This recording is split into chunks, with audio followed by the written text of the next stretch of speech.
ഹനുമാനും പുറപ്പെട്ടു എന്നാണല്ലോ പറയണത്. പക്ഷേ പുറപ്പെട്ടപ്പോ ചെറുതൻ ആരും അത്ര കാര്യമാക്കിയിട്ടില്ല. ഒരു കുട്ടിക്കൊരങ്ങൻ അത്രയേ കണക്കാക്കിയിട്ടുള്ളൂ. എവിടക്കെയാ ചാടി പോണത്? എവിടക്കെയാ? അത്ര പെട്ടെന്നൊന്നും എനിക്കും തോന്നുന്നില്ല. കാരണം എല്ലാവരും തെക്കൻ ദിക്കിലേക്ക് പുറപ്പെട്ടിരിക്കുക കൊല്ലന്മാരാ. 1, 2, 3, 4, 5 അസംഖ്യ ഉണ്ട്. ഇവരതിനെ കണ്ടാൽ ഇതൊക്കെ എവിടക്കാ നിങ്ങളൊക്കെ പുറപ്പെട്ടേക്കണത്? ദേവിയെ അന്വേഷിച്ചിട്ടാ. എന്ന് വെച്ചാൽ സീതാദേവിയെ അന്വേഷിച്ച് 4 ദിക്കിലേക്കും വാനരന്മാരെ നിയോഗിച്ചതില് തെക്കൻ ദിക്കിലേക്ക് പുറപ്പെട്ടിരിക്കുന്ന വാനരന്മാരുടെ കൂട്ടത്തില് ശ്രീഹനുമാനും പുറപ്പെടലുണ്ടായി. അതാണ് കാരണം തെക്കോട്ട് പുറപ്പെട്ടിട്ടുള്ള വാനരന്മാര് മുഴുവൻ അതികേവന്മാരായിട്ടുള്ള ആളുകളാ. ജാമ്പവാൻ, അങ്കദൻ, നീലൻ, വാദാത്മജൻ, ഗവയൻ, ഗവാക്ഷൻ, ദതിമുഖൻ ഇങ്ങനെ തുടങ്ങിയിട്ടുള്ള അതികേമന്മാരായിട്ടുള്ള വാനരന്മാര്. ആ വാനരന്മാരുടെ കൂട്ടത്തില് ശ്രീഹനുമാനും പുറപ്പെട്ടു. അങ്ങനെ പുറപ്പെട്ട് എന്താ ഇങ്ങനെ പുറപ്പെടാൻ കാരണം? ദേവിയെ രാക്ഷസ രാജാവ് രാവണൻ അപഹരിച്ചു കൊണ്ടുപോയി എന്നുള്ള വൃത്താന്തം ജടായുസുവിന്റെ മുഖത്തിങ്കൽ നിന്നാണല്ലോ അറിയലുണ്ടായത്. അത് അറിഞ്ഞു മാത്രമേ ഉണ്ടായുള്ളൂ. എവിടേക്കാ കൊണ്ടുപോയി എന്നുള്ളത് ശരിയാ. ഇപ്പൊ എവിടെയും കൊണ്ടേ വെച്ചിട്ടുണ്ടാവുക. ഭഗവാൻ വലിയ വിഷമായി. കഷ്ടേ, തന്റെ പ്രിയതമയായിരിക്കുന്ന സീതാദേവിയാണല്ലോ ആ ദുർബുദ്ധിയായിട്ടുള്ള രാവണൻ ഇവിടുന്ന് അപഹരിച്ചു കൊണ്ടുപോകലുണ്ടായത്. വേറെ വല്ല സാധനമാണെന്ന് വിഷമില്ല.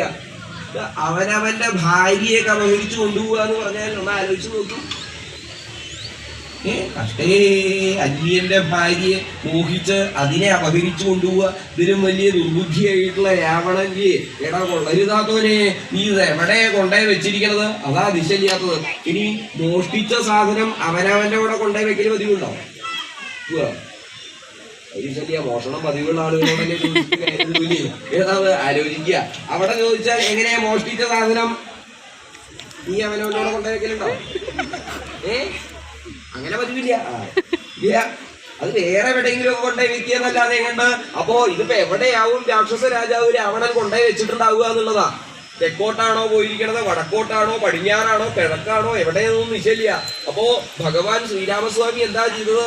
ആ സുഗ്രീവനുമായിട്ട് സഖ്യം ചെയ്ത് 4 വാനരന്മാരുടെ സഹായം അത് അഭ്യർത്ഥിക്കുക എന്നുള്ളത് നിശ്ചയിച്ചു. അങ്ങനെ ആ സുഗ്രീവൻ ആ ഭഗവാൻ സ്വാമി ശ്രീരാമചന്ദ്രനെ സഹായിക്കാന്നുള്ളത് പറഞ്ഞ് അങ്ങനെ 4 ദിക്കിലേക്കും വാനരന്മാരെ നിയോഗിച്ചു. എവിടേക്കാ അത് കൊണ്ടുപോയി വെച്ചേക്കണത് നിശ്ചയില്ലോ. അങ്ങനെ കൊണ്ടുപോയി വെച്ചിട്ടുള്ളത് ഒരു പക്ഷേ നീ ആ ഭാഗത്ത് എങ്ങാനും ആവുമോ? ഒരു ഭാഗത്താണെന്നറിയില്ല. ഒന്നാൽ സകല ദിക്കിലും കൊല്ലന്മാരെ പറഞ്ഞയക്കുക. അങ്ങനെ തെക്കൻ ദിക്കിലേക്ക് പുറപ്പെട്ടിരിക്കുന്ന വാനരന്മാര് അതാണപ്പോ ഇത് മുഴുവൻ അസംഖ്യ എന്താ. അപ്പോഴാണ് ആ ശ്രീഹനുമാൻ പുറപ്പെടലുണ്ടായില്ലോ. ആ ശ്രീഹനുമാനെ സമീപത്തേക്ക് വിളിച്ച് നീ ആ കയ്യങ്ങട് നീട്ടു എന്ന് പറഞ്ഞു. നീ എന്താ കയ്യ് നീട്ടാൻ?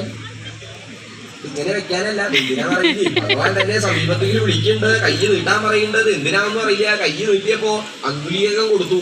അപ്പോ ഇത് കിട്ടിയപ്പോ ഹനുമാൻ എന്തിനാപ്പോ ഭഗവാൻ എനിക്ക് തരണത് അതൊന്നും വിഷയില്ല. മാത്രമല്ല അടയാള വാക്ക് അതിനെയും അറിയിച്ചു. അത് ശ്രോത്രപാത്രത്തെങ്കിലാക്കി ആ ഭഗവാനെ നമസ്കരിച്ച് പ്രദക്ഷിണം വെച്ച് അവിടുന്ന് അങ്ങോട്ട് തെക്കൻ ദിക്കിലേക്ക് പുറപ്പെട്ടിരിക്കുന്ന വാനരന്മാരോടും കൂടെ അവിടുന്ന് അങ്ങോട്ട് പുറപ്പെടലാണ്ടായത്. അങ്ങനെ പുറപ്പെട്ട് നാനാ നഗര ഗിരി ഗ്രാമ ജനപദാതിദേശങ്ങളിൽ ദേവിയെ അന്വേഷിച്ച് അങ്ങനെ സഞ്ചരിക്കുക. കാരണം എല്ലാ ദിക്കിലും അന്വേഷിക്കണല്ലോ. സുഗ്രീവന്റെ കൽപ്പനയാണ്. സുഗ്രീവന്റെ കൽപ്പന എന്ന് പറഞ്ഞാൽ അന്വേഷിക്കാൻ പുറപ്പെട്ടാൽ പോരാ. ഇന്നേക്ക് 27ാമത്തെ ദിവസം ദേവിയെ കണ്ടാലും കണ്ടില്ലെങ്കിലും ഈ വൃത്താന്തം തിരിച്ചു വന്ന് തന്നെ അറിയിക്കണം എന്ന അദ്ദേഹത്തിന്റെ കൽപ്പന.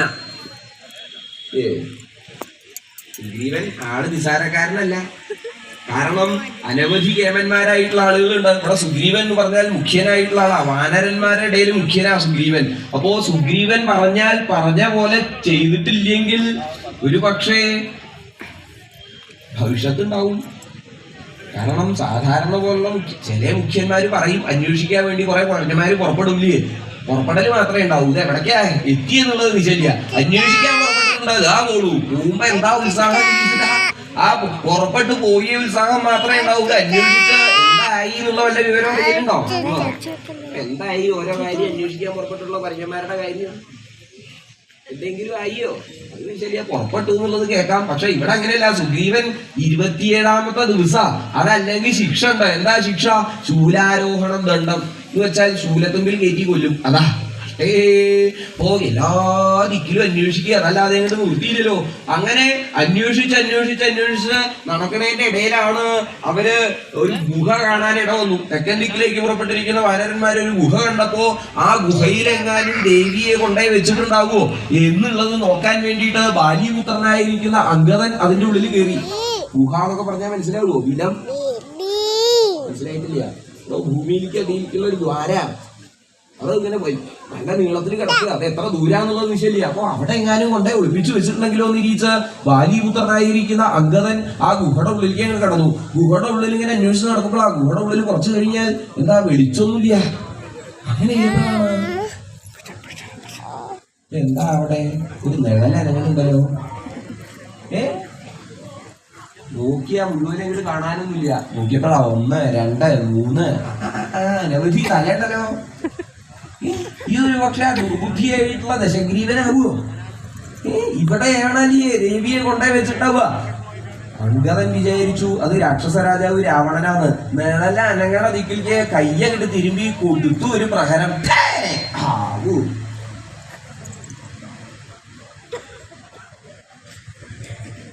അനങ്ങണില്ലല്ലോ. അപ്പോ അതിന്റെ കഥ കഴിഞ്ഞോ? എന്റെ മുഖത്ത് നോക്കിയാൽ കാണില്ല. അതാണ്ട് നോക്കാൻ അത് ചത്തൂരാൻ തോന്നുന്നത്. എന്തായാലും ദുർബുദ്ധി തന്നെ എവിടെയെങ്കിലും വെച്ചു. ഇനിയിപ്പോ ദേവി എവിടെ കൊണ്ടുപോയി വെച്ചിരിക്കണത് നോക്കണം. അങ്ങനെ ആ സമീപത്ത് ചെന്ന് അതിനെ നോക്കി തന്റെ പ്രകടനം കിട്ടി അവിടെ വീണുവല്ലോ. അത് ദശഗ്രീവനാന്ന് വിചാരിച്ച് അതിന്റെ അടുത്ത് ചെന്ന് നോക്കിയപ്പോഴാണ് കട്ടേ അത് ദശഗ്രീവനല്ല, പിന്നെയോ അബദ്ധം പറ്റിയതാ. അത് ഹയഗ്രീവൻ എന്ന് പേരായിട്ടുള്ള ഒരു അസുരനാ. അത് ചെന്ന് നോക്കിയപ്പോഴാ മനസ്സിലായത്. എനിക്ക് പറഞ്ഞിട്ട് വല്ല കാര്യമുണ്ടോ? അബദ്ധം പറ്റിയില്ലേ? അത് അബദ്ധം പറ്റിയതൊക്കെ എന്തിനാ? കയ്യിന് പറ്റണത് മുഴുവൻ അബദ്ധം എഴുതുന്നുണ്ടോ? എന്തിനു വേണമെങ്കിലും ചാടി പുറപ്പെട്ടിപ്പോ എന്താ ഉണ്ടായത്? അബദ്ധം പറ്റി കട്ടേ അത് ചത്തു. ഇനിയിപ്പോ പറഞ്ഞിട്ട് വല്ല കാര്യമുണ്ടോ? ഇനിയിപ്പോ കാര്യമൊന്നുമില്ല. അപ്പതാ സുഗ്രീവൻ പറഞ്ഞിട്ടുണ്ടായിരുന്നു എന്താണ്? ആ തെക്കൻ ദിക്കിലേക്ക് പുറപ്പെട്ടിരിക്കുന്ന വാനരന്മാര് പ്രത്യേകം ശ്രദ്ധിക്കണം കേട്ടോ. കാരണം എന്താ? ആ തെക്കോട്ട് പുറപ്പെട്ട് സഞ്ചരിക്കണതിന്റെ ഇടയിൽ ഒരു പക്ഷേ ഹയഗ്രീവൻ എന്ന് പേരായിട്ടുള്ള ഒരു അസുരണ്ട്. ആ അസുരൻ ഒരു പക്ഷേ ആക്രമിക്കാനിടണ്ട്. അങ്ങനെ ഉണ്ടാവുമ്പോ സൂക്ഷിക്കണം. ആ ഹയഗ്രീവനാണ് അപ്പൊ അത് അല്ലേ? എന്തായാലും അതിന്റെ കഥ കഴിഞ്ഞു. അംഗദൻ ആ ഗുഹയുടെ ഉള്ളിൽ നിന്ന് പുറത്തേക്ക് കടന്ന് പിന്നെയും ദേവിയെ അന്വേഷിച്ച് അങ്ങനെ സഞ്ചരിച്ചു. എല്ലാ വാനരന്മാരും അനവധി ദിക്കിൽ അങ്ങനെ സഞ്ചരിക്കുന്നുണ്ട്. നീ അവിടെയൊക്കെ നോക്കിയോ? ഇതിനെയൊക്കെ കാര്യമായിട്ട് നിയോഗിച്ചിട്ടുള്ള അത് മുഴുവൻ നേരേക്കാൻ വേണ്ടിയിട്ട് ഇത് അവിടെ ഇവിടെ വന്ന് നിൽക്കുക. അവിടെ ചെന്ന് നോക്ക എന്താ അവിടെ ആവശ്യം എന്ന് വെച്ച് കഴിഞ്ഞാൽ ഒരേ രൂപവും സമ്പ്രദായമായിട്ട് ഈ അവിടെ നോക്കലുണ്ടായിയോ? എല്ലായിടത്തും നോക്കി ഇവിടെ അവിടെ ദേവിയെ കണ്ടിട്ടില്ല. അവിടെ ഒന്നല്ല വളരുതാതെ കൊണ്ടായി വെച്ചിരിക്കുന്നത്. അപ്പൊ ഇനി എന്താ ചെയ്യാ? ഇപ്പൊ എന്താ ചെയ്യാ? അന്വേഷിക്കന്നെ. അങ്ങനെ ആ വാനരന്മാര് മുഴുവൻ അന്വേഷിച്ച് അങ്ങനെ നടന്നു. അങ്ങനെ നടന്ന് ക്രമേണ അവരൊരു മരുഭൂമിയെ പ്രാപിക്കലുണ്ടായി. മരുപ്രദേശം എന്ന് വെച്ചാൽ ഉഷ്ണ സാധാരണ പോലെയല്ല. അവിടെ തന്നെ ഇപ്പൊ ചൂടുകൊണ്ട് നിൽക്കാനും ഇരിക്കാനും വയ്യാതെ കഴിയും. അപ്പോ ഒരു മരുപ്രദേശത്ത് മരുഭൂമിയെ പ്രാപിച്ച് വർദ്ധിക്കുക എന്ന് വെച്ച് കഴിഞ്ഞാൽ അവസ്ഥ എന്താ? ഒരു തുള്ളി വെള്ളം കുടിക്കാനില്ല. ആ ദാഹം, ക്ഷീണം, മാത്രമല്ല വിശപ്പുണ്ട്. ഇതൊക്കെ കഴിഞ്ഞപ്പോ വാനരന്മാർക്ക് എന്താ ചെയ്യേണ്ടത് എന്നറിയാതെ ഉണ്ടായി. കാരണം സാധാരണ പോലെയല്ലല്ലോ. ആ ഒരു പ്രദേശത്ത് ഊഷ്മാവും അല്ലാതെയും കൊണ്ട് വർദ്ധിച്ചു വശമായിട്ടുണ്ട്.